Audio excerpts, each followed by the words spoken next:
So হ্যাঁ everyone, আজকে 3 ফেব্রুয়ারি, এটা আমাদের আজকে মার্কেট। এখানে মার্কেট আজকে অনেকটা গ্যাপ আপে ওপেন হয়েছে, প্রচুর গ্যাপ আপে ওপেন হয়েছে।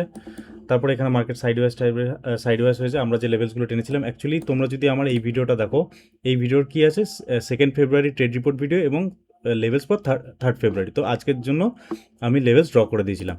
তো আজকের ভিডিওতে তোমরা এই ভিডিওর এই কোনো সেকশনে আমরা কালকের জন্য লেভেলস, আমি কালকের জন্য যে লেভেলসগুলো সম্ভাব্য সাপোর্ট অ্যান্ড রেজিস্ট্যান্স যেগুলো থাকবে সেগুলো পয়েন্টসগুলো আমি এখানে দেখে দিয়ে দেবো। আর ভিডিও শেষে তোমরা স্ক্রিনশটও দেখতে পাবে, ঠিক আছে? এই ভিডিওটা একবার দেখো, কিংবা আমার আগের ভিডিওগুলো তোমরা অ্যানালাইজ করতে পারো, ঠিক আছে? এবার দেখো, কালকে আমি প্রোভাইড করেছিলাম এতদূর, এই লেভেলস পর্যন্ত প্রোভাইড করেছিলাম, কিন্তু মার্কেট আজকে অনেকটা গ্যাপ আপে ওপেন হয়েছে, তখন আমি বাকি লেভেলসগুলো টেনেছিলাম। আমি levels, how to draw levels, ওই ভিডিওগুলো বানাচ্ছি। অ্যাকচুয়ালি একটা ভিডিও না, আমি মাল্টিপল ভিডিও বানাচ্ছি, যাতে তোমরা সিনারিওগুলো বুঝতে পারো যে কী করে টানছি, ঠিক আছে? ওটা যখন রিলিজ করবো তখন তোমাদের জানাবো। তো এবার প্রথম কথা, তো আমরা দুটো টাইম ফ্রেমে অ্যানালাইজ করি। প্রথমে তো ইন্ডিকেটার দুটো আপাতত বন্ধ করে দিই। ব্যাকগ্রাউন্ডে একটু যদি সাউন্ড আসে তার জন্য সরি। আচ্ছা, 5 মিনিটস টাইম ফ্রেম দেখি। প্রথম কথা দেখো, মার্কেট আমাদের লেভেলসগুলোকে রেসপেক্ট করেছে। এই মার্কেট এখানে এসছে, এটা সবথেকে বেশি, এটা সবথেকে বড়, এটা ডেল লো ছিল সেই রেসপেক্টে। এবার দেখো, আচ্ছা একটা একটা করে বলছি। তো লেভেলস আমি এখানে লাস্ট লেভেল আমি এতদূর পর্যন্ত টেনে দিয়েছিলাম, আমার যতদূর মনে পড়ে। তারপরে এইগুলো আমি পরে টেনেছি, আজকে যখন মার্কেট ওপেন হয়েছে তখন টেনেছি, ঠিক আছে? এর ওপরের দিকে বেশি টানিনি, কারণ কি, আমার মনে হয়েছিল যে মার্কেট এতখানি ডাউনে গেছে, তো এতখানি পুল ব্যাক হওয়ার চান্সেস কম আছে, তো এর জন্য। এবার 1 মিনিট টাইম ফ্রেম অ্যানালাইজ করি।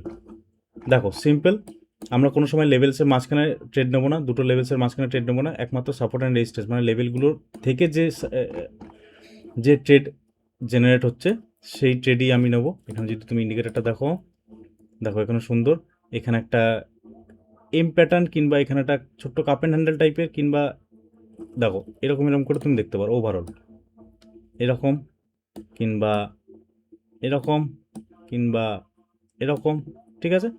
তো ওভারঅল এখানে তুমি যদি 5 মিনিটস টাইম ফ্রেমে দেখো, এখানে একটা উইক আছে বড়, তো এখান থেকে মার্কেট নিচে যাওয়ার চান্স আছে। এবার তুমি দেখো, এখানে একটা কাপ অ্যান্ড হ্যান্ডেলও আছে, এখানে একটা কাপ অ্যান্ড হ্যান্ডেলও আছে, তো এখানে একটা কাপ অ্যান্ড হ্যান্ডেলও আছে।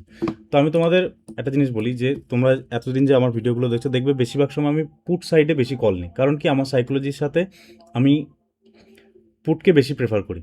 তো আমিও কাপ অ্যান্ড হ্যান্ডেলই নিই, আমিও কাপ অ্যান্ড হ্যান্ডেলই ট্রেড নিই, আমি কাপ অ্যান্ড হ্যান্ডেল কিংবা এম প্যাটার্নে ট্রেড নিই। কিন্তু আমি কল সাইডের কল সাইডে যখন আমি দেখেছি, আমি বহুদিন ধরে প্র্যাকটিস করতে করতে আমি এটা বুঝতে পেরেছি। দেখো, ট্রেড নেওয়ার সময় নিতে নিতে না তুমি নিজেকে বুঝতে পারবে যে তুমি কোন সেটআপে বেশি কমফোর্টেবল। আগের দিনের ভিডিওতে দেখবে যে আমি এই টাইপের সেটআপই ট্রেড নিয়েছিলাম, প্রায় প্রায় এই টাইপের সেটআপই ট্রেড ছিল, কিন্তু ওটা আমার স্টপ লস হয়েছিল। তো তাতে কিছু সাইকোলজিক্যালি ডিস্টার্ব হয়নি, কারণ কি, জানি যে আমার পক্ষে এই সেটআপটাই ভালো কাজ করে, তো আজকে ফেল করেছে, কোনো অসুবিধা নেই।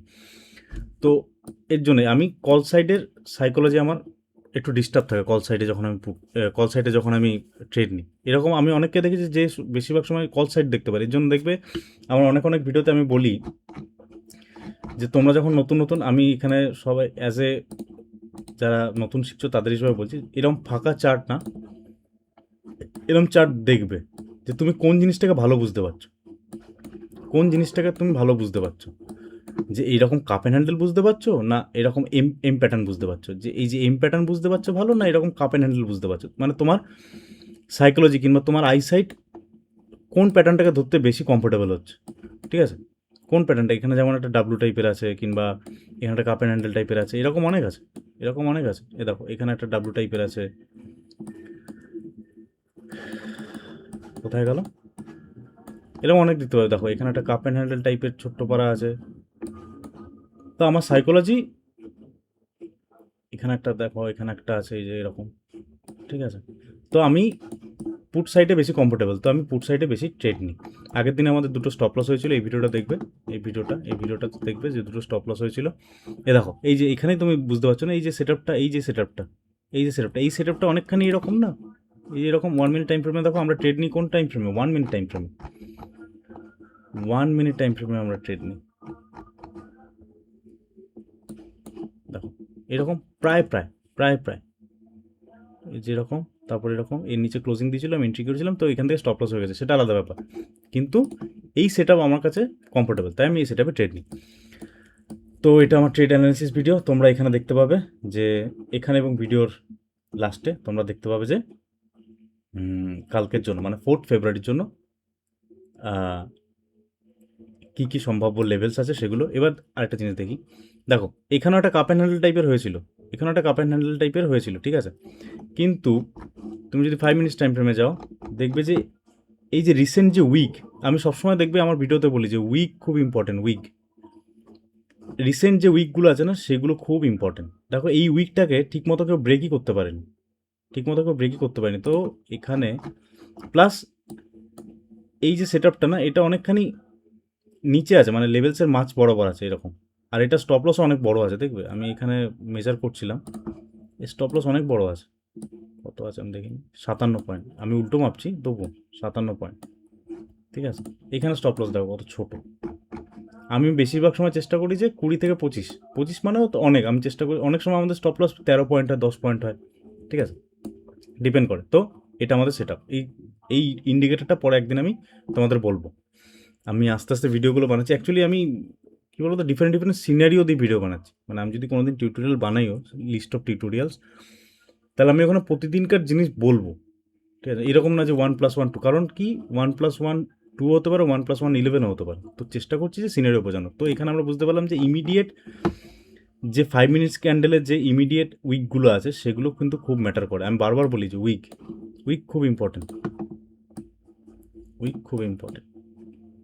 ধরো এখানে হলো, তো পরের উইকটা এখান থেকে চলে গেল, তো এই জায়গাটা ইম্পর্টেন্ট, বুঝতে পারো। প্রথমে তো এই জায়গাটা, তারপরে এখানে টাচ করা উপরে চলে গেলো, তার মানে কি এই জায়গাটাকু, মানে ওভারঅল এই জায়গাটুকু, বুঝতে পারলে। একটু ডিলিট করে দিই। আর যারা, আমি বলছি যারা অলরেডি নিজেদের সেট আপ বুঝতে পেরে গেছো যে এই সেট আপটা আমি কমফোর্টেবল, তাদেরকে আমি রিকোয়েস্ট করবো যে তারা সবসময় নিজের পথেই চলো। মানে আমি বলছি বলেই চলতে হবে এরকম কোনো ব্যাপার না। আমি এটা বহুদিন ধরে ফিল করেছি, মানে আমি অনেক জায়গা থেকে শিখেছি, টাকা দিয়েও শিখেছি, কিন্তু আমি খুঁজতে খুঁজতে আমি এই জায়গাটা বুঝতে পেরেছি যে আমি এইরকম সেট আপে আমার সুবিধা হয়, এরকম সেট আপে আমার সুবিধা হয়, এরকম সেট আপ আমি বুঝতে পারি, এরকম সেট আপ আমি বুঝতে পারি। তো আমি এই ট্রেন্ডই নিই, এই ট্রেন্ডই ট্রেড নিই, বুঝতে পারলো। তো এই জন্য বলছি যে যারা নিজের সেট আপ বার করে নিয়েছো, সবসময় নিজের সেট আপই চলবে। তোমার সাইকোলজি যে সেট আপের সঙ্গে ম্যাচ হয়ে থাকবে সে সেট আপেই নেবে। দেখো অনেক সময় কাপ অ্যান্ড হ্যান্ডেল অনেক ভালো কাজ করে। এই যে কাপ অ্যান্ড হ্যান্ডেল, এখানে একটা উইক আছে সেটা আলাদা ব্যাপার। দেখো এখানে একটা জোন আছে, যেমন এখানে একটা জোন ছিল, এখানে একটা জোন আছে, ঠিক আছে। এই জোনটা কভার করতে পারেনি সেটা আলাদা ব্যাপার। কিন্তু যারা কাপ অ্যান্ড হ্যান্ডেলে কমফোর্টেবল তারা কাপ অ্যান্ড হ্যান্ডেলে নেবে, কোনো অসুবিধা নেই। আজকে কাপ অ্যান্ড হ্যান্ডেল ফেল করেছে, কী হয়েছে, অন্যদিন টার্গেট দেবে। আর কাপ অ্যান্ড হ্যান্ডেল টার্গেটে কাপ অ্যান্ড, আমি নিজে কাপ অ্যান্ড হ্যান্ডেলে নিই, কিন্তু আমি কল সাইডের ট্রেড একটু কম প্রেফার করি, কারণ কল সাইডের ট্রেডে মানে আমি অনেক নিয়েছি, ট্রেড নেওয়ার পর আমার ভয় লাগে। তো ট্রেড নেওয়ার পর যদি ভয় লাগে তাহলে সেটা ঠিক তোমার সাইকোলজির সাথে ম্যাচ হচ্ছে না। এটা একটা অনেক বড় ব্যাপার, যে ট্রেড নেওয়ার পরে যদি তোমার ভয় লাগে না তাহলে তুমি ঠিক সেট আপে এন্ট্রি নাওনি, বুঝতে পারলে। এটা একটা কিন্তু অনেক বড় ব্যাপার, যে ট্রেড নেওয়ার পর তোমার যদি ভয় লাগে তাহলে তুমি ঠিক সেট আপে এন্ট্রি নাওনি। এই জিনিসটা মনে রাখবে, নিজের সঙ্গে এটা ম্যাচ করাবে, ফিল করবে। যেমন কালকে এইখানেই দেখাচ্ছি, আমি ভিডিওটা ওপেন করছি না, কালকে যেমন এই সেট আপটা, এই যখন স্টপ লস হিট করেছে আমার কোনো খারাপ লাগেনি, আমার ঠিক লেগেছে। হ্যাঁ চলো, আমি তো আমার জায়গায় ঠিক ছিলাম, তাই না। তো সেম সেম ওই সেম সেট আপ আজকে কাজ করেছে, সেম সেট আপ আজকে কাজ করেছে। এবার তোমার মনে হতে পারে যে এতদূর দেখো লেভেলসের তো প্রপার রেসপেক্ট করেছে মার্কেট, গড গ্রেস, যাই হোক মার্কেট আজকে করেছে, কালকে নাও করতে পারে, তো থ্যাঙ্কফুল। তো দেখো কারণ কি কেন করেছে, এই জায়গাটা আর যথেষ্ট ভালো পয়েন্ট আছে, 1:2 আছে, ভালো পয়েন্ট আছে। তো এত দূরে এই যে এই জায়গাগুলো, এই জায়গাটা মেনলি, এই জায়গাটা এসে, আর এই গ্যাপগুলো অনেক বড়, বেসিক্যালি এই গ্যাপগুলো অনেক বড়। কালকে এই দিনের যে লেভেলসগুলোর টিটরে দেখো গ্যাপ অনেক বড়, 101 পয়েন্ট, তাও তো এত দূরে এসছে, ঠিক আছে। তো লেভেলসের ভিডিও আমি বানাচ্ছি, যেমন কি কালকের জন্য আমি যে লেভেলসগুলো টানবো সেটাও আমি একটা জায়গায় রেকর্ড করে রাখছি। আমি আস্তে আস্তে সমস্ত কিছু কনসলিডেট করে তারপরে তোমাদের দেখাবো, তোমরা শিখবে, ভালো লাগবে। আর দেখো ট্রেড রিপোর্ট ভিডিও এমনি অনেক 10 মিনিট হয়ে গেছে, কারোর হাতে 10 মিনিট সময় নেই। কিন্তু মেন ব্যাপার হচ্ছে দেখো টেকনিক্যাল বহুত ইজি, এই তো টেকনিক্যাল হয়ে গেল। ব্যাপারটা হচ্ছে সাইকোলজি। নিজে সেটা আমার জিনিস না দেখলেও চলবে, নিজে সেটা বার করে নাও। আমি এই যে এত কিছু জিনিসগুলো না আমি অনেক জায়গায় অনেক ছোট ছোট ছোট ছোট অনেক দিন ধরে দেখে দেখে দেখে দেখে দেখে দেখে যে প্রথমে একটা দেখলাম এটা হচ্ছে না, তারপর একবার দেখলাম ওইটা আমার কাজ করছে না, তারপর দেখতে দেখতে এই জিনিসটা আমার মনে হচ্ছে যে আমার কাজ করছে, তো এই জিনিসটাতে আমি কমফোর্টেবল। এই জিনিসটা যদি স্টপ লসও হিট করে তাতেও আমি কমফোর্টেবল। বুঝতে পারলে? পুরো জিনিসটাই সাইকোলজি। এই যে লেভেলস টানি না, সেটাও সাইকোলজিক্যাল একটা ব্যাপার আছে। যখন লেভেলসের ভিডিও দেখবে তখন বুঝতে পারবে। ঠিক আছে, চলো দেখা হবে নেক্সট ভিডিওতে।